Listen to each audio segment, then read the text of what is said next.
ব্যক্তি বঙ্গবীর কাদের সিদ্দিকী।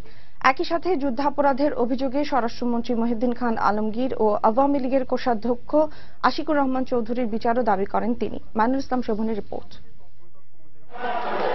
রাজধানীর engineers institute প্রাঙ্গণে অনুষ্ঠিত কৃষক শ্রমিক জনতা লীগের জাতীয় কাউন্সিলে অংশ নেন বিভিন্ন রাজনৈতিক দলের নেতৃবৃন্দ ও মুক্তিযুদ্ধের সংগঠকরা। অনুষ্ঠানে বঙ্গবীর কাদের সিদ্দিকী যুদ্ধাপরাধীদের বিচার বন্ধে জামাতের তৎপরতার সমালোচনা করে তাদের পাকিস্তান ধারার রাজনীতি বর্জনের আহ্বান জানান।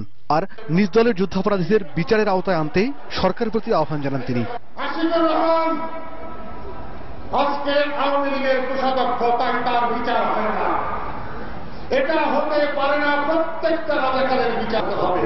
মুক্তিযুদ্ধের সময় যে মহিউদ্দিন আলমগীর ময়মনসিংহের এমপি ছিল তাকে হোম মিনিস্টারের পদ থেকে আজকেই বাতিল করে বরখাস্ত করে তাকে রাজাকার হিসাবে যুদ্ধাপরাধী হিসাবে গ্রেপ্তার করা হোক। আমি সাক্ষী দেব সে রাজাকার ছিল কিনা। যুদ্ধাপরাধী